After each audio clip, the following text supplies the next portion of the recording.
Dejé a mi esposo en El Dorado pensando que era solo otro viaje de negocios, pero justo cuando estaba a punto de irme, mi hijo de 6 años me apretó la mano con fuerza y me susurró al oído: «Mami, no te devuelvas pa' la casa». Esta mañana oí a mi papi planear algo muy malo contra nosotros. Por favor, esta vez paren bolas. Le creí y nos escondimos, y lo que vi después me dejó con los pelos de punta. Pero antes de seguir con el chisme, asegúrate de estar suscrito al canal y cuéntanos en los comentarios desde dónde nos estás viendo. Nos encanta saber hasta dónde llegan nuestras historias. Las luces blancas del aeropuerto El Dorado me encandelillaban esa noche de jueves.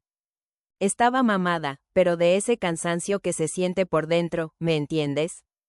No es solo sueño, es un agotamiento del alma que llevaba arrastrando meses sin saber por qué. Mi esposo Ricardo estaba a mi lado con esa sonrisa de postal que siempre ponía en público. Vestido de paño gris impecable, maletín de cuero en la mano y una loción carísima que yo misma le había regalado en su último cumpleaños. Para cualquiera en esa terminal, éramos la pareja perfecta. Él, el ejecutivo exitoso. Yo, la esposa abnegada que lo llevaba al aeropuerto antes de un viaje de negocios importantísimo. Si supieran. A mi lado, con su manita sudada agarrando la mía con fuerza, estaba Mateo, mi peladito de 6 años, mi vida entera. Estaba demasiado quieto esa noche, más callado de lo normal. Y eso que Mateo siempre fue un niño observador, de esos que prefieren mirar a participar. Pero esa noche había algo distinto en sus ojos, un susto que no sabía cómo nombrar. Esta reunión en Medellín es clave, mi amor, dijo Ricardo, jalándome para darme un abrazo que se sentía más falso que una moneda de cuero. Todo en él era calculado, solo que yo todavía no me había pillado. Por mucho, en 3 días estoy de vuelta. Tú te encargas de todo por acá, ¿cierto? Punto. Encargarme de todo, como si mi vida fuera solo eso, mantener todo a flote mientras él construía su imperio. Pero sonreí, como siempre lo hacía, porque eso era lo que se esperaba de mí. Claro, estaremos bien, le respondí, sintiendo que Mateo me apretaba la mano con más fuerza todavía. Ricardo se agachó frente a nuestro hijo. Le puso las 2 manos en los hombros, de esa forma en que siempre lo hacía cuando quería parecer el papá del año.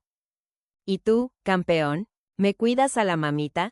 Punto. Mateo no dijo ni pío, solo movió la cabeza para decir que sí, con los ojos clavados en la cara de su papá. Esa mirada era como si estuviera memorizando cada detalle, cada rasgo, como si estuviera viendo a Ricardo por última vez. Debí haberme dado cuenta. Debí haber sentido que algo andaba mal en ese mismo instante. Pero uno nunca se pilla las señales cuando vienen de la persona que ama, ¿o no? Creemos que conocemos a la persona con la que llevamos 8 años de casados y que ya nada nos puede sorprender. ¡Qué pendeja fui! Ricardo le dio un beso en la frente a Mateo y luego a mí. Los amo. Chao, pues. Y se dio la vuelta, agarró su maleta de mano y se fue para la sala de espera. Mateo y yo nos quedamos ahí, parados en medio de ese gentío de despedidas y reencuentros, viéndolo desaparecer. Cuando por fin lo perdí de vista, respiré profundo. Vamos, mijo, pa' la casa. Mi voz sonó cansada. Solo quería llegar a la casa, quitarme esos tacones incómodos que me había puesto para verme más arreglada y de pronto ver televisión hasta que me cogiera el sueño. Empezamos a caminar por el pasillo larguísimo del aeropuerto, nuestros pasos sonando en el piso de mármol. Mateo estaba aún más quieto ahora, y yo podía sentir la tensión en su cuerpito a través de la manita que sostenía la mía. ¿Todo bien, mi amor?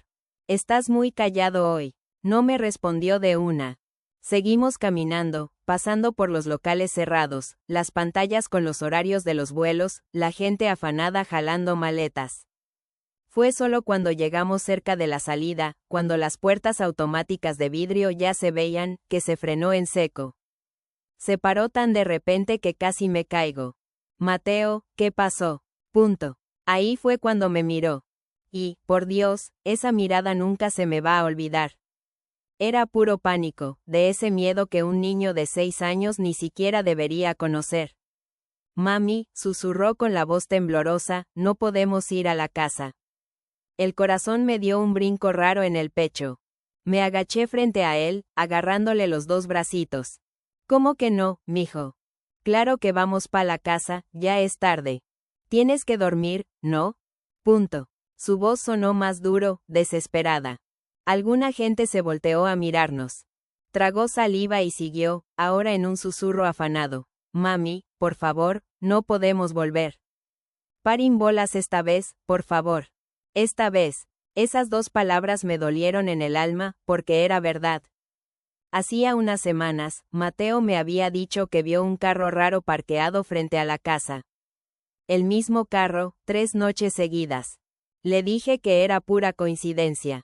Días después, juró que había oído a su papá hablando pasito en el estudio sobre solucionar el problema de una vez por todas. Le dije que eran cosas del trabajo, que no debía pararles bolas a las conversaciones de los adultos.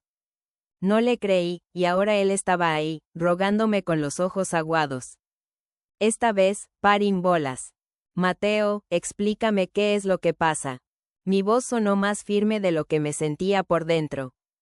Él miró pa' todos lados, como con miedo de que alguien lo oyera.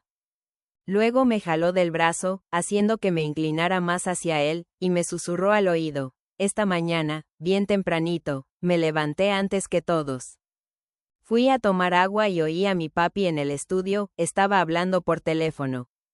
Mami, dijo que esta noche, cuando estuviéramos durmiendo, iba a pasar algo malo, que él necesitaba estar lejos cuando pasara, que nosotros ya no le íbamos a estorbar. Se me heló la sangre. Mateo, ¿estás seguro? ¿Estás seguro de lo que oíste? Punto. Asintió con la cabeza, desesperado. Dijo que había un agente que se iba a encargar de eso. Dijo que por fin iba a ser libre. Mami, su voz no era la de mi papi, era distinta, daba miedo. Mi primer instinto fue negarlo todo, decirle que era su imaginación, que había entendido mal, que Ricardo jamás. Pero entonces me acordé de cositas que había ignorado. Ricardo aumentando el seguro de vida hacía 3 meses, diciendo que era solo, por si las moscas. Ricardo insistiendo en que yo pusiera todo a su nombre, la casa en Bogotá, el carro, hasta la cuenta de ahorros conjunta. Facilita los impuestos, mi amor. Ricardo emberracándose cuando le dije que quería volver a camellar. No es necesario, yo me encargo de todo. Las llamadas raras que contestaba encerrado en el estudio, los viajes cada vez más seguidos y esa conversación que oí sin querer hace como 2 semanas, cuando creyó que yo estaba dormida. Murmuraba al teléfono, sí, sé que es un riesgo, pero no hay de otra. Tiene que parecer un accidente. En ese momento me convencí de que era por un negocio, alguna vuelta rara del trabajo, pero ¿y si no? Miré a Mateo, esa carita de susto, las lágrimas que le caían, las manitas temblando, y tomé la decisión más importante de mi vida. Está bien, mijo, te creo. El alivio que se le vio en la cara fue inmediato, pero duró poquito. Entonces, ¿qué vamos a hacer? Punto. Buena pregunta. Mi cerebro iba a 1000 por hora. Si Mateo tenía razón, y cada célula de mi cuerpo empezaba a gritarme que sí la tenía, volver a la casa era una sentencia de muerte. Pero, ¿pa' dónde cogíamos? ¿Pa' la casa de quién? Todos nuestros amigos eran también amigos de Ricardo. Mi familia vivía en otra ciudad. Y si me estaba equivocando, si todo era un malentendido horrible, pero, ¿y si no? Vamos al carro. Decidí, pero no vamos pa' la casa. Vamos a echar ojo desde lejos, solo para estar seguros, ¿listo? Punto. Mateo asintió con la cabeza. Le cogí la mano otra vez y caminamos hacia el parqueadero. El corazón me latía tan duro que podía oír la sangre en mis oídos. Cada paso me pesaba 1 tonelada. El frío de la noche bogotana me pegó en la cara al salir del aeropuerto. El parqueadero estaba medio oscuro, con solo unos pocos carros por ahí. El nuestro estaba en una esquina, un sedán plateado que Ricardo se había empeñado en comprar el año pasado. Un carro seguro pa' mi familia, dijo. Seguro. Qué chiste tan amargo. Abrimos el carro y nos metimos. Le puse el cinturón a Mateo y luego el mío. Me temblaban tanto las manos que me demoré 3 intentos en prender el motor. Mami. La vocecita de Mateo sonó chiquita en el asiento de atrás. Sí, mi amor. Gracias por creerme. Miré por el retrovisor. Estaba encogido en la silla, abrazando la maleta de dinosaurios que llevaba pa todo lado. Siempre te voy a creer, mijo, siempre. Y en ese momento me di cuenta de que debí haberle dicho eso antes. Debí haberle parado bolas desde el principio. Manejé en silencio. No cogí directo pa la casa. Me metí por otra ruta, una calle paralela que daba vista a nuestra cuadra sin que nos vieran tan fácil. Encontré un sitio oscuro entre 2 árboles grandes y parqueé. Desde ahí podíamos ver nuestra casa. Todo parecía normal. Las luces de los postes alumbraban el andén, nuestro jardín bien cuidadito, la terraza donde Ricardo y yo nos tomábamos un tinto los domingos, la ventana del cuarto de Mateo con las cortinas de Batman que él mismo había escogido. La casa, nuestro hogar, o al menos eso era lo que yo creía. Apagué el motor y las luces del carro. Oscuridad total, silencio total, solo se oía nuestra respiración. Y ahora, a esperar, susurré. Mateo no dijo nada, solo siguió mirando por la ventana, con los ojos fijos en la casa. Y así nos quedamos, esperando, sin saber que en menos de una hora todo lo que yo creía saber sobre mi vida se iba a ir al carajo. El reloj del tablero del carro marcaba las 10:17 de la noche cuando empecé a pensar si no me estaba volviendo loca. Ahí estaba yo, escondida en una calle oscura con mi hijo de 6 años, vigilando mi propia casa como si fuéramos espías en una película barata. ¿Qué clase de mamá hace eso? ¿Qué clase de esposa desconfía de su propio marido? ¿De qué exactamente? Ni siquiera podía formar la idea completa en mi cabeza. Era demasiado absurdo. Ricardo nunca me había puesto una mano encima, nunca le había pegado un grito a Mateo. Era un papá presente, un esposo que nos daba todo. Pero, ¿era un esposo amoroso? La pregunta me salió de la nada y me cogió fuera de base. ¿Cuándo fue la última vez que me miró con cariño de verdad? ¿Que me preguntó cómo me había ido en el día y de verdad quiso oír la respuesta? ¿Que me tocó sin que fuera por pura mecánica, por costumbre? ¿Cuándo fue la última vez que me sentí amada y no solo mantenida? Mami, mira. Punto. La voz de Mateo me sacó de mis pensamientos. El corazón se me aceleró. ¿Qué viste? Punto. Allá. Ese carro. Seguí la dirección de su dedito. Un carro estaba cruzando en nuestra calle, pero no era cualquier carro. Era una camioneta oscura, sin calcomanías, sin placa adelante. Los vidrios eran polarizados, tan oscuros que era imposible ver quién iba adentro. La camioneta bajó la velocidad al pasar por las casas, demasiado despacio para ser alguien que solo iba de paso. Era como si estuviera buscando algo. Se me fue el aire cuando la camioneta se detuvo. Exactamente frente a nuestra casa. No puede ser, susurré. No puede ser. Pero sí era. Las 2 puertas de adelante se abrieron. Se bajaron 2 manes. Hasta de lejos, y con la poquita luz, se notaba que no eran técnicos ni domiciliarios ni nada normal. Tenían ropa oscura, chaquetas con capota, y la forma en que se movían era sigilosa, calculada. Se quedaron parados un momento frente a la reja de la casa, mirando pa todos lados. Mi instinto fue gritar, llamar a la policía, hacer algo, pero estaba paralizada, viendo todo como en una pesadilla de la que no podía despertar. Uno de ellos, el más alto, se metió la mano al bolsillo. Esperé que sacara una palanca, alguna herramienta para forzar la entrada. Eso sería un robo. Podría lidiar con un robo. Podría llamar a la tomba, poner el denuncio, seguir adelante. Pero lo que sacó del bolsillo hizo que mi mundo se viniera abajo. Una llave. Tenía una llave de nuestra casa. Mami. La voz de Mateo tembló. ¿Cómo tienen la llave? Punto. No pude responder. Estaba demasiado ocupada tratando de no vomitar. El man abrió la reja como si fuera el dueño, sin forzar, sin romper nada, simplemente abrió y luego caminó hasta la puerta principal, donde repitió la operación. Otra llave. La puerta se abrió suavemente. Solo 3 personas tenían llave de nuestra casa. Yo, Ricardo y la de repuesto que estaba en su estudio, en el cajón con llave del escritorio. Los 2 manes se metieron a mi casa, a la casa donde dormí anoche, donde le hice el desayuno a Mateo esta mañana, donde me sentía segura. No prendieron las luces. Pude ver los haces de las linternas bailando detrás de las cortinas. Estaban buscando algo o, peor, estaban preparando algo. No sé cuánto tiempo me quedé ahí sentada, congelada, mirando.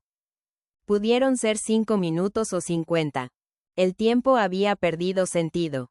Todo lo que existía era esa imagen, 2 extraños dentro de mi casa con llaves que solo mi esposo pudo haberles dado.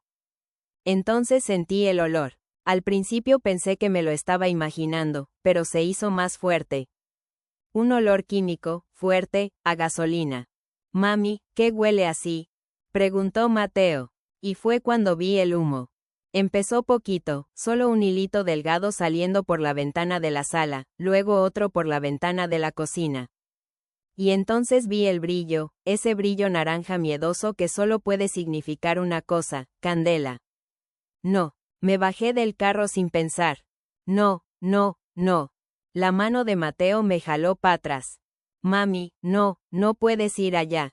Tenía razón. Lo sabía, pero era mi casa, mis cosas, las fotos de cuando nació Mateo, el vestido de novia guardado en el closet, los dibujos que Mateo hacía y yo pegaba en la nevera, la cobija que mi abuela tejió antes de morir, todo quemándose.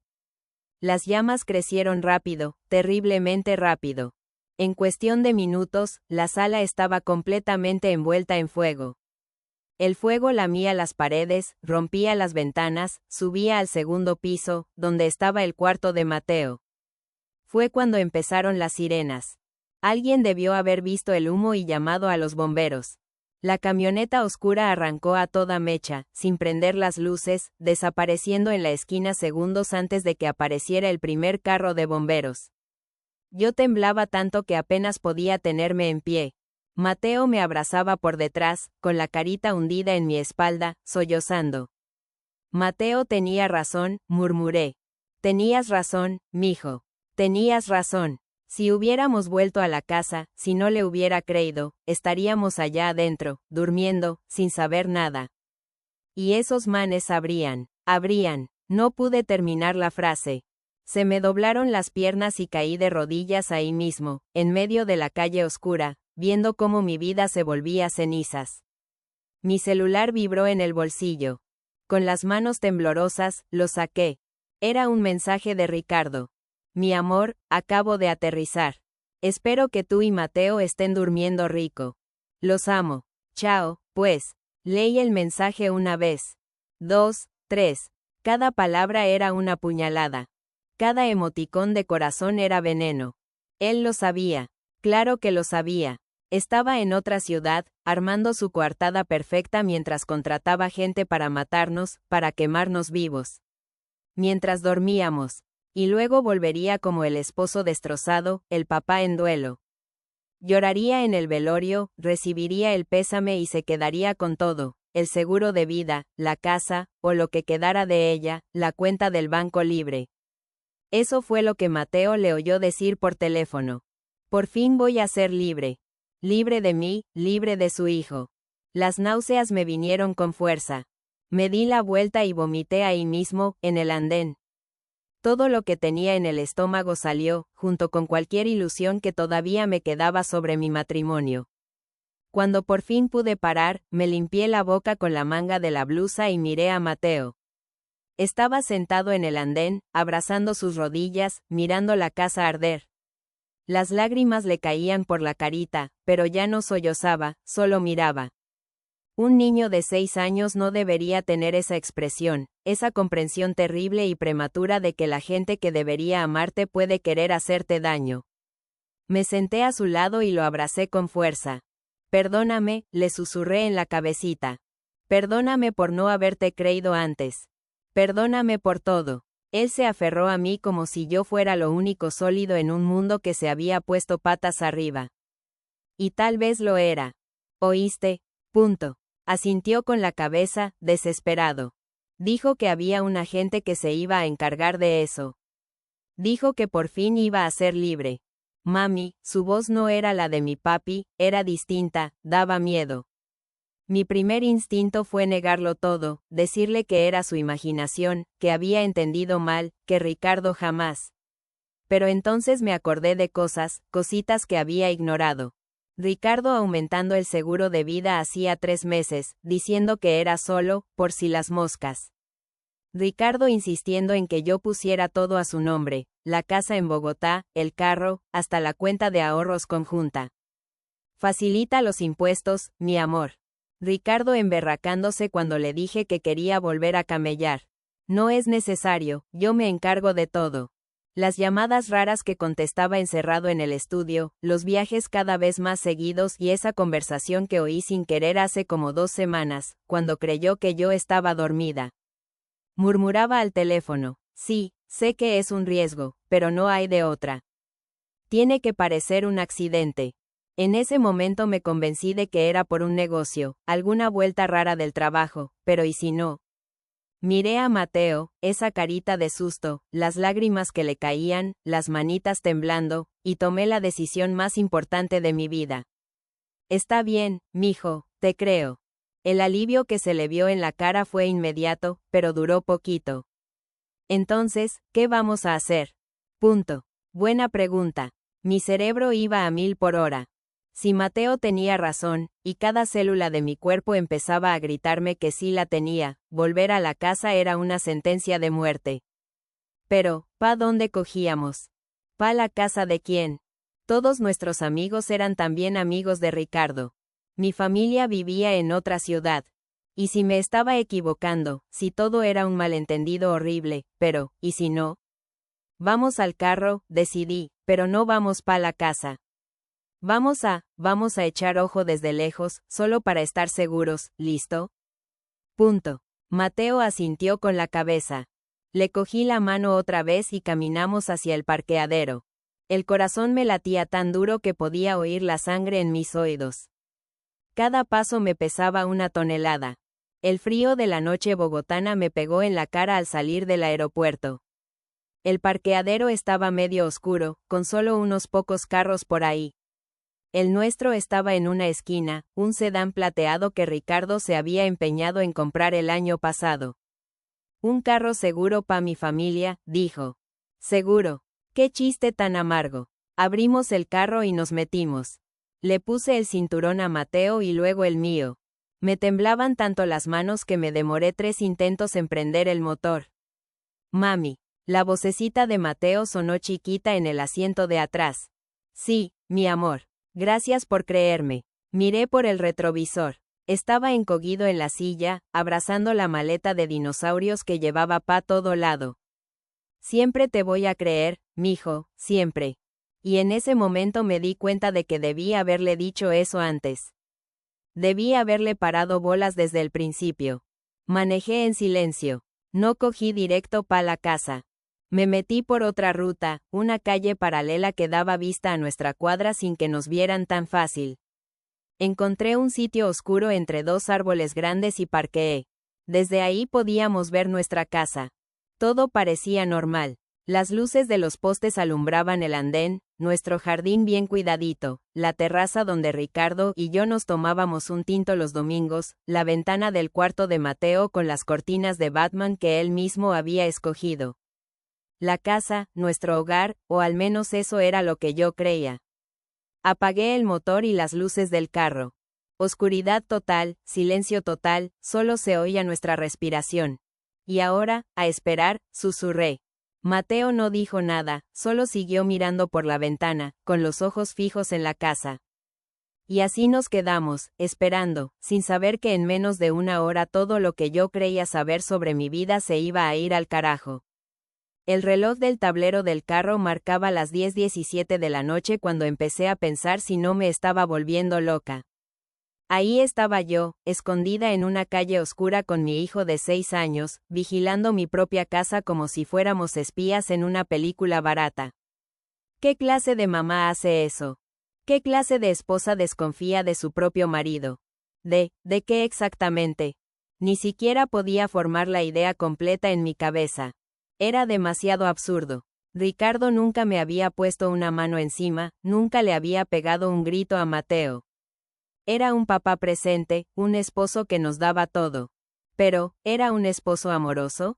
La pregunta me salió de la nada y me cogió fuera de base. ¿Cuándo fue la última vez que me miró con cariño de verdad? Que me preguntó cómo me había ido en el día y de verdad quiso oír la respuesta. Que me tocó sin que fuera por pura mecánica, por costumbre. ¿Cuándo fue la última vez que me sentí amada y no solo mantenida? Mami, mira. Punto. La voz de Mateo me sacó de mis pensamientos. El corazón se me aceleró. ¿Qué? ¿Qué viste? Punto. Allá. Ese carro. Seguí la dirección de su dedito. Un carro estaba cruzando en nuestra calle, pero no era cualquier carro. Era una camioneta oscura, sin calcomanías, sin placa adelante. Los vidrios eran polarizados, tan oscuros que era imposible ver quién iba adentro. La camioneta bajó la velocidad al pasar por las casas, demasiado despacio para ser alguien que solo iba de paso. Era como si estuviera buscando algo. Se me fue el aire cuando la camioneta se detuvo. Exactamente frente a nuestra casa. No puede ser, susurré. No puede ser. Pero sí era. Las dos puertas de adelante se abrieron. Se bajaron dos manes. Hasta de lejos, y con la poquita luz, se notaba que no eran técnicos ni domiciliarios ni nada normal. Tenían ropa oscura, chaquetas con capota, y la forma en que se movían era sigilosa, calculada. Se quedaron parados un momento frente a la reja de la casa, mirando pa' todos lados. Mi instinto fue gritar, llamar a la policía, hacer algo, pero estaba paralizada, viendo todo como en una pesadilla de la que no podía despertar. Uno de ellos, el más alto, se metió la mano al bolsillo. Esperé que sacara una palanca, alguna herramienta para forzar la entrada. Eso sería un robo. Podría lidiar con un robo. Podría llamar a la tomba, poner el denuncio, seguir adelante. Pero lo que sacó del bolsillo hizo que mi mundo se viniera abajo. Una llave. Tenía una llave de nuestra casa. Mami. La voz de Mateo tembló. ¿Cómo tienen la llave? Punto. No pude responder. Estaba demasiado ocupada tratando de no vomitar. El man abrió la reja como si fuera el dueño, sin forzar, sin romper nada, simplemente abrió y luego caminó hasta la puerta principal, donde repitió la operación. Otra llave. La puerta se abrió suavemente. Solo 3 personas tenían llave de nuestra casa. Yo, Ricardo y la de repuesto que estaba en su estudio, en el cajón con llave del escritorio. Los 2 manes se metieron a mi casa, a la casa donde dormí anoche, donde le hice el desayuno a Mateo esta mañana, donde me sentía segura. No prendieron las luces. Pude ver los haces de las linternas bailando detrás de las cortinas. Estaban buscando algo o, peor, estaban preparando algo. No sé cuánto tiempo me quedé ahí sentada, congelada, mirando. Pudieron ser 5 minutos o 50. El tiempo había perdido sentido. Todo lo que existía era esa imagen, 2 extraños dentro de mi casa con llaves que solo mi esposo pudo haberles dado. Entonces sentí el olor. Al principio pensé que me lo estaba imaginando, pero se hizo más fuerte. Un olor químico, fuerte, a gasolina. Mami, ¿qué huele así? Preguntó Mateo. Y fue cuando vi el humo.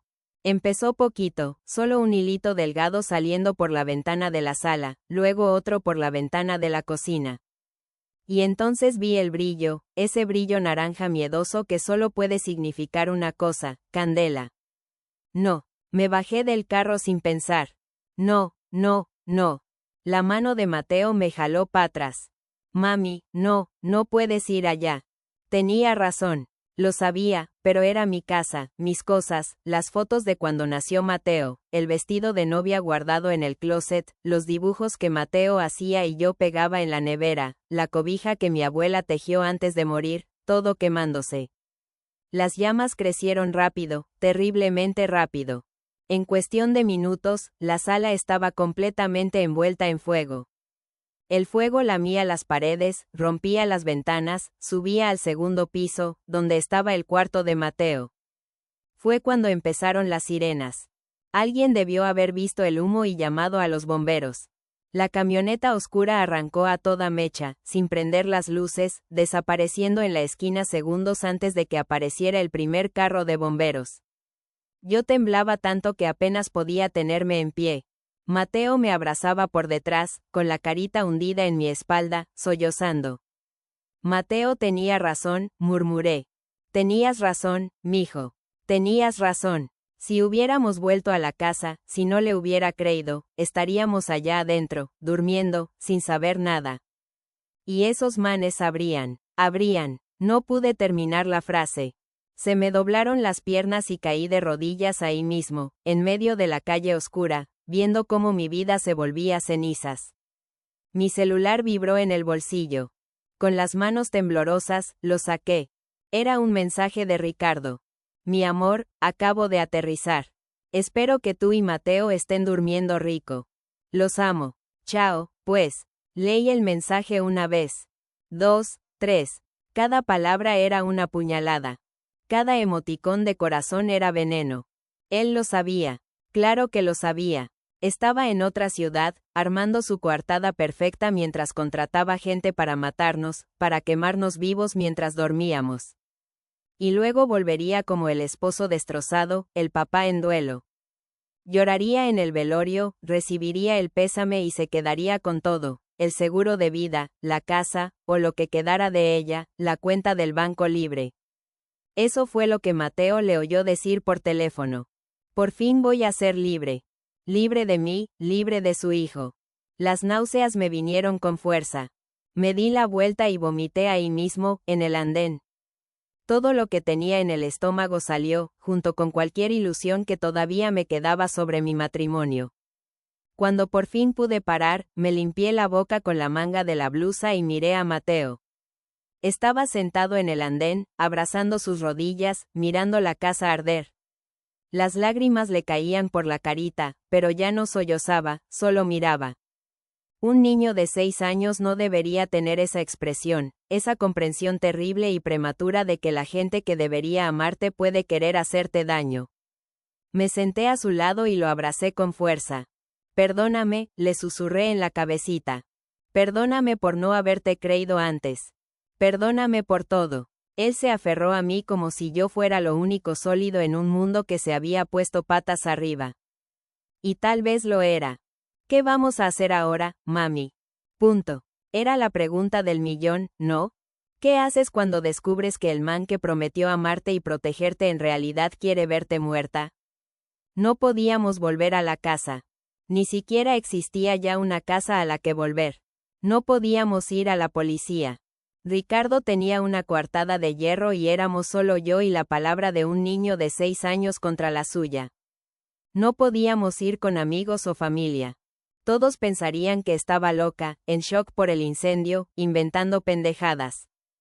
Y Ricardo estaba libre, volando de vuelta en ese mismo momento, probablemente ensayando la cara de sorpresa y tristeza que iba a poner cuando se enterara de la tragedia. Necesitábamos ayuda. Ayuda de alguien que Ricardo no conociera, alguien que pudiera entendernos, alguien que supiera cómo lidiar con... ¿Con qué? ¿Intento de homicidio? ¿Conspiración para matar? Fue entonces que me acordé.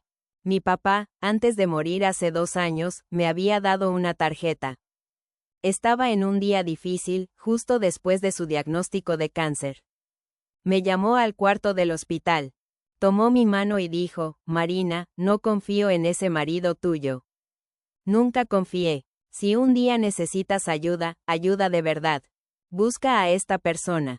La tarjeta tenía un nombre, Lic, Jimena Hernández, abogada, y un número de teléfono. En ese momento me ofendí. ¿Cómo podía mi papá no confiar en Ricardo?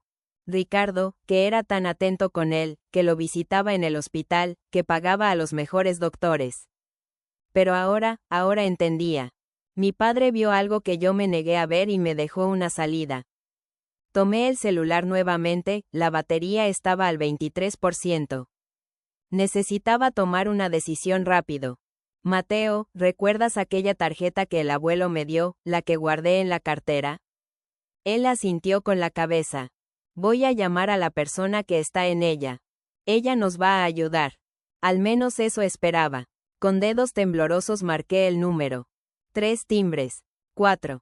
Iba a caer al buzón de voz cuando una voz femenina, ronca pero firme contestó. Aló, Lick. Jimena, mi nombre es Marina. Marina Olvera. Usted no me conoce, pero mi padre era Roberto Olvera. Él me dio su número.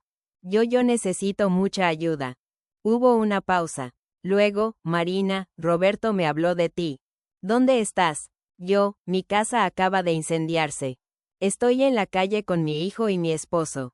Mi esposo intentó matarnos. Otra pausa más larga. Cuando volvió a hablar, la voz estaba diferente, más urgente. ¿Estás a salvo ahora? ¿Puedes conducir? Sí. Entonces anota esta dirección. La oficina de la licenciado. Jimena quedaba en un edificio antiguo en el centro de Puebla. El tipo de lugar que pasas de largo sin notarlo. No tenía un letrero llamativo, solo un pequeño cartel descolorido. J. Hernández. Asesoría legal. Eran casi las 12 de la noche cuando me estacioné enfrente. La calle estaba desierta, solo algunos postes funcionando. Mateo se había dormido en el asiento trasero durante el trayecto, exhausto de tanto llorar. Tuve que cargarlo en brazos. Antes de que tocara el timbre, la puerta se abrió. Una mujer estaba allí. Debía tener unos 60 años, cabello canoso recogido en un moño, lentes colgados de una cadenita. Usaba una blusa sencilla y pantalones de mezclilla como si la hubieran despertado, pero sus ojos estaban alertas, analizando cada detalle mío y de Mateo. Marina, sí, pasa rápido. Obedecí. Ella cerró la puerta detrás de nosotros con 3 cerraduras diferentes. La oficina olía a libros viejos y café fuerte. Había pilas de expedientes por todas partes, archivos antiguos, una mesa llena de papeles. Pon al niño en el sofá de allá, indicó. Hay una manta en la silla. Acosté a Mateo con cuidado. Lo cubrí. Seguía durmiendo, su carita aún marcada por las lágrimas. Café, ofreció. Iba a rehusar, pero ella estaba sirviendo 2 tazas. Me entregó una y señaló la silla frente a su escritorio. Siéntate y cuéntame todo desde el principio, sin omitir nada. Y le conté sobre el viaje de Ricardo, sobre el susurro de Mateo en el aeropuerto, sobre la decisión de esconderme y vigilar la casa, los hombres con las llaves, el fuego, el mensaje de Ricardo fingiendo preocupación mientras sabía que deberíamos estar muertas. La LC Jimena no me interrumpió una sola vez, solo escuchaba los dedos entrelazados bajo la barbilla, los ojos fijos en mí. Cuando terminé, se quedó en silencio por un largo momento. Tu padre me pidió que te cuidara si algo así sucedía, dijo finalmente. Roberto era un hombre muy inteligente. Él notó cosas sobre tu marido que tú no quisiste ver. Aquello dolió, pero era verdad. Él sabía que Ricardo era capaz de esto. Él sospechaba que Ricardo no era quien fingía ser, que se casó contigo por interés, que era peligroso. Ella tomó un sorbo del café. Roberto me dejó algunas cosas, documentos, información sobre ti y sobre Ricardo. Pensé que nunca necesitaría usarlas, pero se levantó y fue a un armario cerrado con llave. Sacó una carpeta gruesa y regresó poniéndola sobre la mesa entre nosotras. Tu padre contrató a un investigador privado hace 3 años discretamente para revisar los negocios de Ricardo. Mi corazón se encogió. ¿Y qué encontraron? Deudas. Muchas deudas de juego, principalmente. Tu marido tiene un problema serio, Marina. Le debe a prestamistas, a casinos ilegales, a gente muy peligrosa. Abrió la carpeta mostrando extractos bancarios, fotos, reportes. Sus negocios han estado en quiebra por 2 años. Ha estado usando el dinero de la herencia que dejó tu madre para tapar los hoyos, pero ya se acabó casi todo. Sentí como si me hubieran dado un golpe en el estómago. La herencia de mi madre, 300,000 pesos que ella me dejó, que puse en una cuenta conjunta porque éramos casados. Amor, lo mío es tuyo. Él gastó todo hasta el último centavo. Pasó una página y ahora los prestamistas están cobrando con intereses. Ricardo debe casi 1,000,000 de pesos. La gente así no negocia, Marina, o paga o no. Necesitaba completar la frase, pero yo no tengo ese dinero. No lo tenemos. Entonces, ¿por qué el seguro de vida dijo simplemente tienes un seguro de vida de 2 metros 000 ones? Tu padre insistió en eso cuando te casaste, ¿recuerdas? Dijo que era importante para protegerte a ti y a un futuro nieto. Lo recordaba. Recordaba a Ricardo pensando que era exagerado en ese momento, pero aceptando. Nunca cuestioné, nunca pensé. ¿Y si yo muriera en un accidente? Continué el razonamiento sintiendo Billy subir a mi garganta. Ricardo recibiría los 2 millones, pagaba las deudas, quedaba libre. Exactamente. La LC Jimena cerró la carpeta y un incendio es el tipo perfecto de accidente. Difícil de probar que fue provocado, difícil de rastrear y él tiene la coartada perfecta. Estaba en otro estado cuando sucedió. Pero yo no morí y Mateo tampoco. Y él aún no lo sabe. La forma en que dijo aquello hizo que algo hiciera clic en mi cabeza. Está sugiriendo que lo dejes pensar que el plan funcionó por ahora. Se inclinó hacia adelante. Marina, si apareces ahora, será su palabra contra la tuya. ¿Tienes pruebas, testigos? ¿Algo más que la historia de un niño de 6 años que pudo haber entendido mal una conversación? No tenía nada, solo la certeza en mi corazón y el miedo en los ojos de mi hijo. Pero, ¿y los hombres que incendiaron la casa? ¿La policía no va a investigar? Lo harán y concluirán que fue un accidente, un cortocircuito, una fuga de gas, cualquier cosa. Esos hombres son profesionales, Marina. No dejan rastros. Suspiró. Ricardo planeó esto muy bien.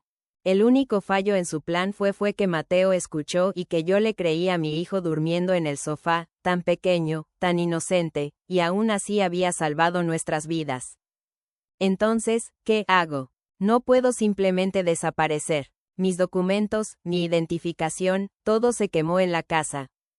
No tengo dinero. No tengo a dónde ir. Me tienes a mí, dijo la Lic, Jimena.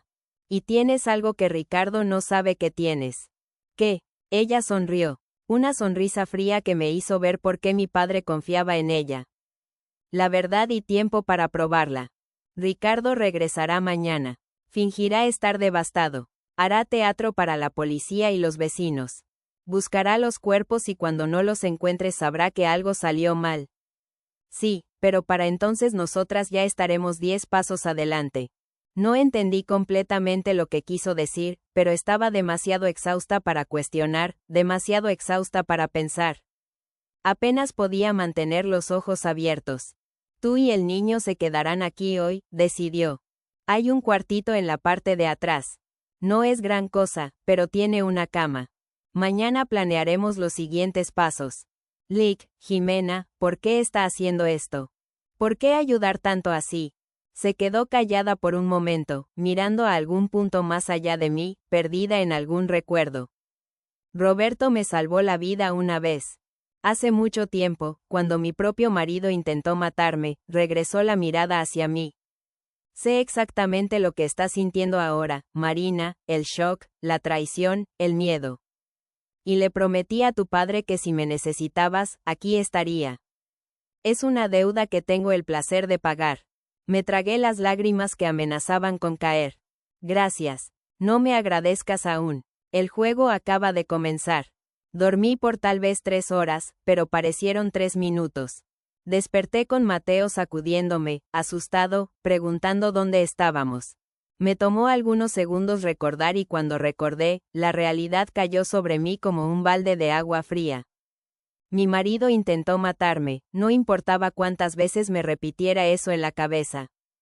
Seguía pareciendo irreal, surrealista, como si fuera una pesadilla de la que iba a despertar en cualquier momento, pero no lo era. Y las noticias de la mañana lo probaron. La LC Jimena golpeó la puerta del cuartito a las 7. Enciendan la televisión. Canal 5. Ahí estaba. Incendio, destruye casa en fraccionamiento de lujo, destino de la familia aún desconocido. Mostraban la casa o lo que quedaba de ella. Solo paredes negras y escombros humeantes, bomberos aún trabajando separando restos.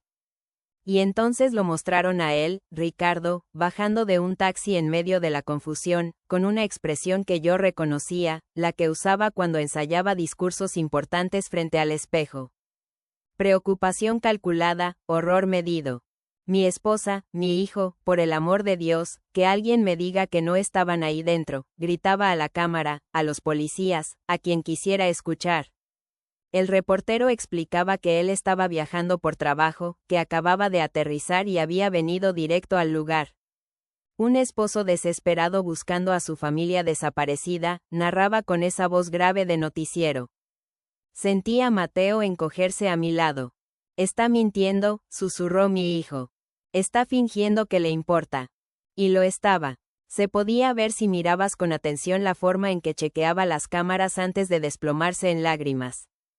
Como sus ojos estaban secos, incluso con las manos cubriendo su rostro.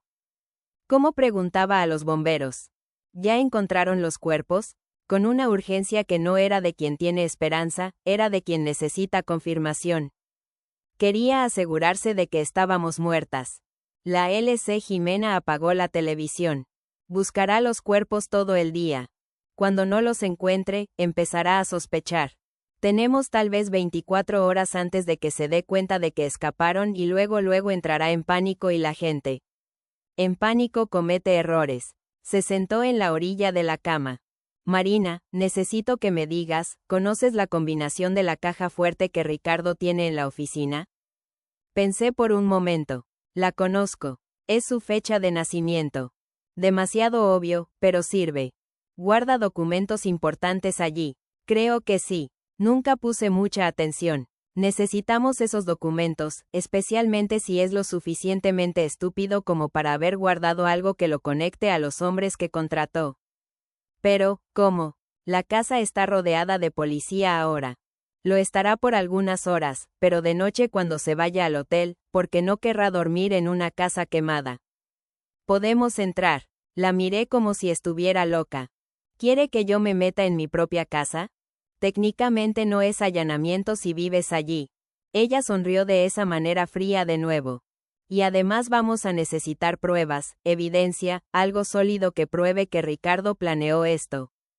Tenía sentido, un sentido aterrador, pero lo tenía. Yo voy contigo, dijo Mateo de repente. De ninguna manera.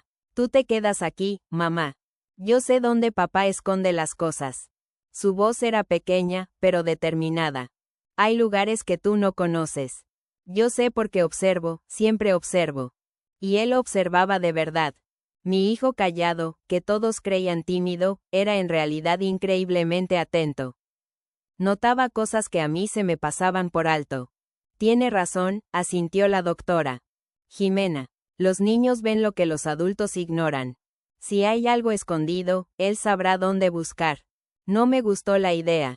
No quería exponer a Mateo al peligro otra vez, pero también sabía que necesitábamos evidencia y que el tiempo se nos estaba acabando. El día pasó lentísimo. Nos quedamos encerrados en la oficina viendo las noticias, viendo a Ricardo hacer su teatro. Dio entrevistas a 3 canales diferentes, siempre con el mismo cuento. Un empresario destrozado buscando a su familia, la esperanza de un papá, la angustia de no saber. Puras mentiras, todo era mentira. Por las cámaras de seguridad del conjunto a las que la doctora Jimena tenía acceso a través de un contacto, vimos a Ricardo ser llevado a la estación de policía para dar su declaración. Lo vimos regresar y quedarse frente a la casa destruida por horas, hablando con vecinos, con tombos, con quien se apareciera. Y entonces, por fin, cuando el sol empezó a meterse, lo vimos subirse a un carro e irse. Ahora, dijo la doctora Jimena, me dio ropa oscura, guantes, una linterna chiquita. Hizo lo mismo con Mateo. Parecíamos ladrones a punto de meter un atraco y, en cierto modo, era exactamente eso. Manejamos en silencio hasta cerca del conjunto. Pero no entramos por el frente. La doctora Jimena conocía un pasaje en la parte de atrás donde el muro era más bajo y no había cámaras. Beneficios de haber defendido al constructor en el divorcio, explicó. Escalamos el muro. Bueno, ella y yo escalamos. A Mateo lo pasamos por encima. Del otro lado estaba oscuro. El olor a humo todavía estaba fuerte. 20 minutos, susurró la doctora. Jimena. Entran, cogen lo que necesitan, salen. Yo me quedo echando ojo acá. Cogí la mano de Mateo y caminamos hasta la casa, o lo que quedaba de ella. La puerta de atrás, la de la cocina, estaba medio quemada, pero todavía se podía abrir. Entramos. Dios, la destrucción era total. Las paredes negras, el techo medio derrumbado, olor a cenizas y químicos. Todo lo que fue mi vida estaba destruido, pero no teníamos tiempo para lamentarnos. La oficina, le susurré a Mateo. ¿Dónde está? Punto. Él me guió pasando por la sala destruida, subiendo los escalones precarios de la escalera. La oficina de Ricardo estaba en el segundo piso y, milagrosamente, no se había quemado tanto como el resto. La puerta estaba trabada, pero pude forzarla. La caja fuerte estaba ahí, empotrada en la pared detrás de un cuadro.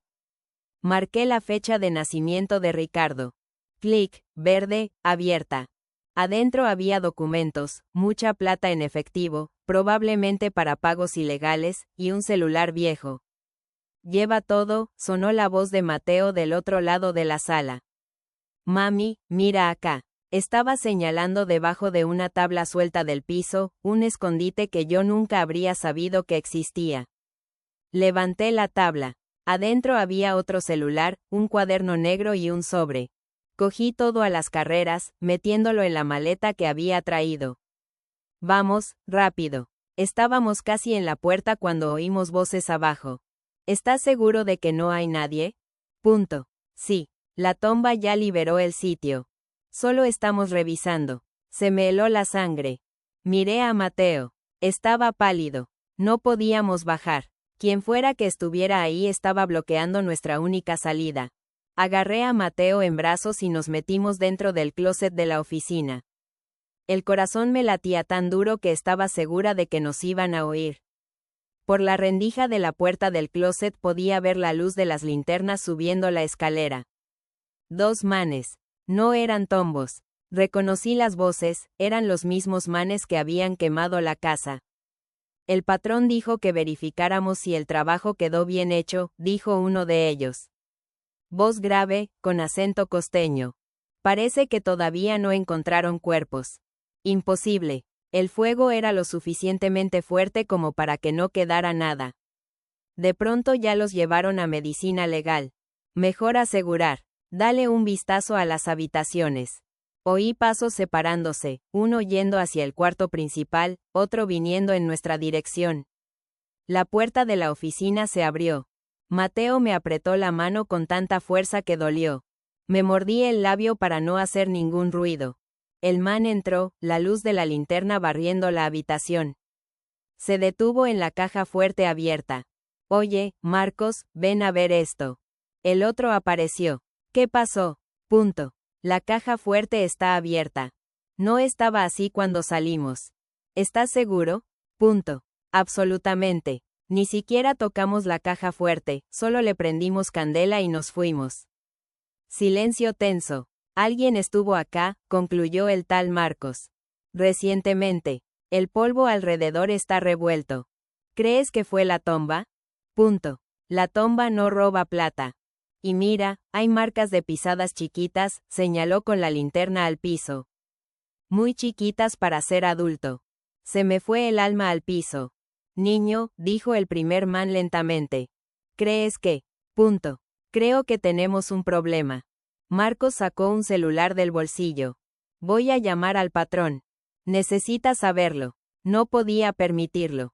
Si llamaba a Ricardo, si le contaba que alguien había estado ahí, que posiblemente éramos nosotras. Pero, ¿qué podía hacer? Estaba encerrada en un closet con mi hijo de 6 años, desarmada, sin salida. Fue entonces que oí el grito. Vino de afuera, un grito de mujer, fuerte, de pavor. ¿Qué carajos fue eso? Punto. Marcos salió disparado escaleras abajo. El otro man fue detrás. No perdí tiempo. Cogí a Mateo en brazos y corrí. Bajé la escalera tan rápido que casi me caigo. La puerta de atrás estaba abierta. Debieron haber entrado por ahí. Salimos, corrimos al muro. La doctora Jimena estaba ahí, jadeando. ¿Fuiste vos la que gritó? Pregunté mientras la ayudaba a saltar el muro. Necesitaba sacarlos de ahí. ¿Funcionó? Punto. Sí. Le mostré la maleta. Cogí todo. Corrimos a su carro parqueado 2 cuadras más adelante. Solo cuando estábamos adentro, puertas cerradas, motor prendido y alejándonos, pude respirar. Esos manes vieron que alguien tocó la caja fuerte, dije. Se lo van a contar a Ricardo. Excelente. La miré como si estuviera loca. ¿Cómo que excelente? Ahora él sabrá que estás viva, sabrá que tienes las pruebas, entrará en pánico. Ella sonrió mientras manejaba. Y la gente en pánico comete pendejadas. No sé si estaba de acuerdo con su lógica, pero estaba demasiado mamada para discutir. De vuelta en la oficina, vaciamos la maleta sobre el escritorio. Documentos. Celulares, plata, el cuaderno negro. La doctora Jimena cogió el cuaderno primero, lo abrió, empezó a leer y cuanto más leía, más grande se le ponía la sonrisa. Bingo, murmuró. ¿Qué es? Punto. ¿Tu marido es meticuloso o era tonto? Probablemente ambos. Giró el cuaderno hacia mí. Mira esto. Fechas, montos, nombres. Documentó cada peso que pidió prestado, de quién y cuándo tenía que pagar. Incluso tiene anotaciones sobre conversaciones con los prestamistas. Hojeé las páginas. Todo estaba ahí. Cada deuda, cada amenaza que recibió. Y luego, en las últimas páginas, solución final. Ley en voz alta. Seguro de vida de Marina, $2 millones. El accidente tiene que parecer natural. Contacto, Marcos. Servicio $50,000. Mitad por adelantado. Fecha 21 de noviembre. Era hoy, o mejor dicho, era ayer. Escribió todo, susurré incrédula. ¿Por qué alguien haría eso? Punto. Seguro, explicó la doctora Jimena. Si algo salía mal, él podía usar esto como garantía contra los tipos que contrató. Probar que ellos también estaban involucrados. Cogió uno de los celulares. Y apuesto a que en estos celulares hay aún más evidencia, conversaciones, llamadas. Nos tomó toda la noche examinar todo. Los celulares estaban protegidos con contraseña, pero la doctora Jimena tenía un contacto que logró desbloquearlos. Y allí estaba todo. Mensajes entre Ricardo y Marcos. Necesita ser un día que yo esté viajando.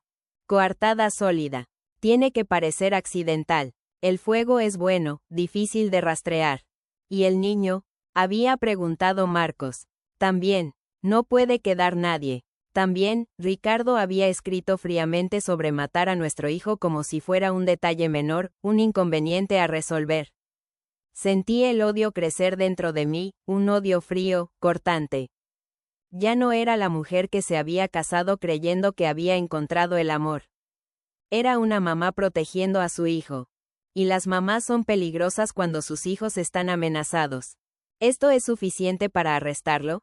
Pregunté. Suficiente para arrestar, condenar y tirar la llave, confirmó la doctora Jimena.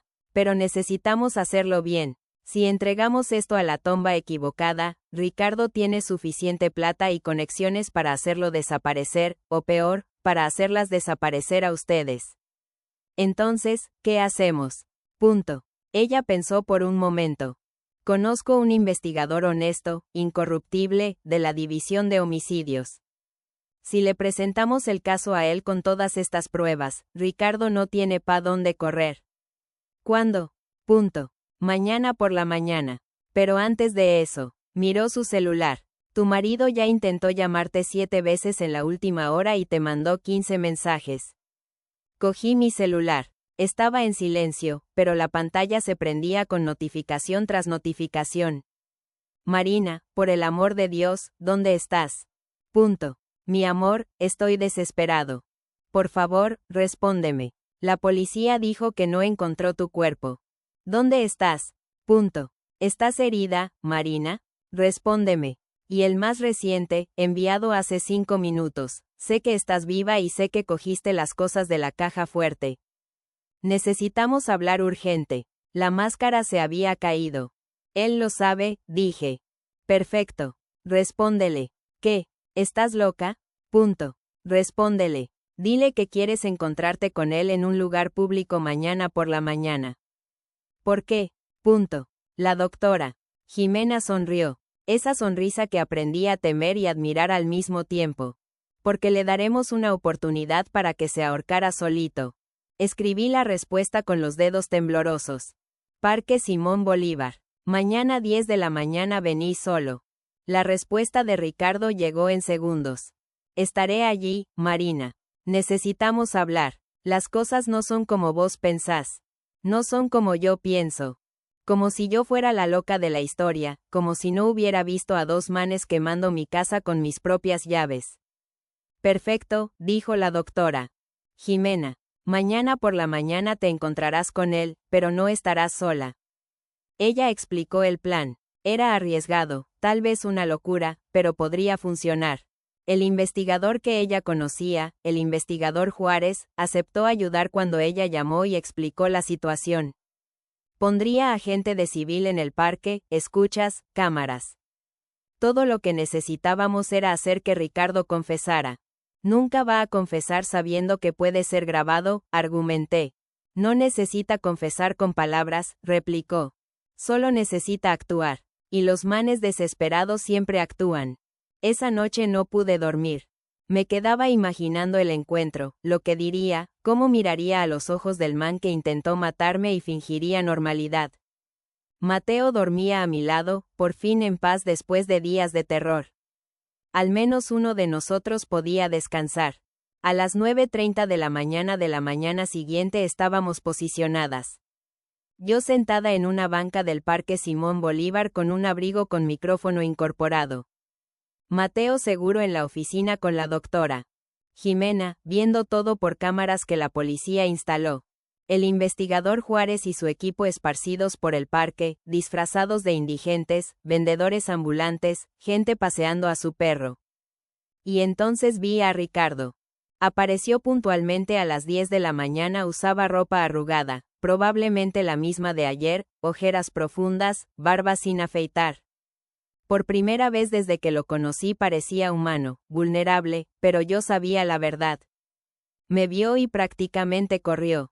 Marina, gracias a Dios, ¿estás bien? Intentó abrazarme. Retrocedí. No me toques. La máscara se deslizó por un segundo. Vi rabia en sus ojos antes de volver a expresar preocupación. Mi amor, sé que estás asustada, pero tienes que escucharme. ¿Escucharte? Escucharte decir que, Ricardo, que fue todo un error, que los manes que quemaron nuestra casa con nuestras llaves eran solo ladrones. Punto. Parpadeó, calculando. Tú viste. Vi todo. Estaba ahí. Mateo y yo vimos todo. Se puso pálido. Miró a su alrededor nervioso. Acá no. Vamos a un lugar privado. No voy a ir a ningún lado con vos. Mantuve la voz firme, aunque el corazón me estuviera disparado. Habla acá, ahora. ¿Por qué intentaste matarme? Punto. No fue así. Se pasó la mano por el pelo. Marina, ¿no entendés? Estoy en problemas. Debo mucha plata a gente muy peligrosa. Te amenazaron. Amenazaron a Mateo. Entonces decidiste matarnos antes. ¿Qué lógica es esa? Punto. No, iba a sacarlas del país. Con la plata del seguro podíamos empezar de nuevo en otro lugar, lejos de esos tipos. Era una mentira tan descarada que casi me río. ¿Estás hablando del seguro que solo pagas si yo muero? Punto. Se congeló. Se dio cuenta del error. Marina. Cambió la táctica. La voz se volvió amenazadora. Cogiste cosas de mi caja fuerte. Necesito que me las devuelvas ahora. ¿El cuaderno negro? ¿La evidencia de que planeaste todo? Punto. No entendés lo que estás haciendo. Si le entregas eso a la tomba, caigo. Y si caigo, los tipos a los que les debo irán tras de vos. De cualquier manera, no estás a salvo. Pero al menos no serás vos intentando matarme. La rabia finalmente explotó. Siempre fuiste tan ingenua. ¿Crees que me casé con vos por amor? Eras una niña mimada con plata de mami. Fue solo por eso. Dolió. Aún sabiendo que era verdad, dolió escucharlo. ¿Y Mateo? ¿Nuestro hijo también era solo por interés? Punto. El mocoso escupió las palabras. Siempre fue extraño, demasiado callado, observando todo. Niño raro. Y allí estaba el odio verdadero. No era solo por plata, realmente nos despreciaba. Fue cuando oí, proveniente del audífono en mi oído, ya tenemos suficiente. Equipo, pueden ir. De repente, los indigentes se levantaron. Los vendedores soltaron sus puestos. Todos convergieron hacia Ricardo con distintivos en mano. Ricardo Fuentes, queda usted detenido. Su rostro pasó por 5 emociones en 3 segundos: shock, confusión, rabia, miedo y finalmente aceptación. Había perdido. Pero antes de que pudieran esposarlo, hizo algo que nadie esperaba. Corrió. Salió disparado por el parque, derribando gente, saltando bancas. La tomba fue tras él, pero tenía ventaja. Y corría en mi dirección. No tuve tiempo de reaccionar. Me agarró, jaló algo de su cintura, un cuchillo, y lo presionó contra mi cuello. Nadie se mueve, gritó. Su voz estaba irreconocible. O la mato. Juro que la mato. El investigador Juárez se detuvo a 3 metros, manos levantadas. Cálmate, Ricardo. No tienes que hacer esto. Claro que tengo. Ella lo arruinó todo, todo. La hoja presionó más fuerte. Sentí un hilito de sangre escurrir. Mi cerebro entró en pánico, pero luego me acordé de Mateo, de mi hijo viendo todo. No podía dejar que me viera morir. Ricardo, dije tratando de mantener la voz tranquila. No vas a hacer esto. No me digas lo que voy o no voy a hacer. No lo vas a hacer porque sos un cobarde. Siempre lo has sido. Volteé la cabeza un poco, mirándolo a los ojos. Los cobardes no matan mirando. Contratan a otras personas. Y hasta en eso fallaste. El cuchillo tembló en su mano. Y en ese segundo de duda, algo pasó. Un disparo. No para matar, para incapacitar. Un francotirador que yo ni siquiera había visto acertó en la mano de Ricardo. El cuchillo cayó. Gritó de dolor y en segundos estaba en el suelo, esposado, rodeado por tombos. Caí de rodillas, temblando. El investigador Juárez me ayudó a levantarme. Ya está bien. Terminó. Pero no parecía que hubiera terminado. Nada parecía real. Miré a Ricardo siendo arrastrado a la patrulla. Gritaba, pataleaba, amenazaba. Esto no termina acá, Marina. Vas a pagar. Vas a pagar. Vacías. Todas sus amenazas ahora eran vacías. El juicio de Ricardo fue rápido. Con todas las pruebas, el cuaderno, los celulares, las grabaciones de nuestro encuentro, la declaración de los manes que contrató, que hicieron un acuerdo de delación, no había defensa posible. Intentaron alegar insanidad temporal. Intentaron decir que estaba siendo coaccionado por los prestamistas. Intentaron de todo. No funcionó. Ricardo fue condenado a 25 años de prisión. Intento de homicidio calificado, 2 veces. Incendio provocado. Fraude. La lista era larga. Yo no fui al juicio. No quería ver su rostro nunca más. Pero la doctora Jimena sí fue. Me mandó un mensaje cuando salió la sentencia, se hizo justicia. Justicia. La palabra parecía extraña. Porque no parecía justo que 8 años de mi vida hubieran sido una mentira. No parecía justo que mi hijo tuviera que crecer sabiendo que su propio papá quiso matarlo. Pero al menos estábamos vivas y libres. En los meses siguientes tuve que reconstruir todo, literalmente todo. Documentos, identidad, cuenta bancaria, casa. Conseguí acceso a la plata del seguro de la casa. Irónico, ya que Ricardo la había quemado para obtener otro seguro. No era mucho, pero era suficiente para empezar de nuevo. La doctora Jimena me ayudó con todo el papeleo. Más que eso, se convirtió en una amiga, tal vez la primera amiga verdadera que tuve. Tu papá sabía que me ibas a necesitar un día, me dijo una tarde tomando tinto en el nuevo apartamento que alquilé. Me hizo prometer que te cuidaría. ¿Cómo lo sabía? ¿Sobre Ricardo? Punto. Intuición de papá. Ella sonrió. O tal vez vio cosas que vos, enamorada, no quisiste ver. Pequeñas señales. La forma en que Ricardo miraba la plata de tu familia. Cómo preguntaba sobre herencias. ¿Cómo se emberracaba cuando hablabas de camellar? Tenía razón. Las señales siempre estuvieron ahí. Fui yo quien eligió ignorarlas. Mateo estaba yendo a terapia.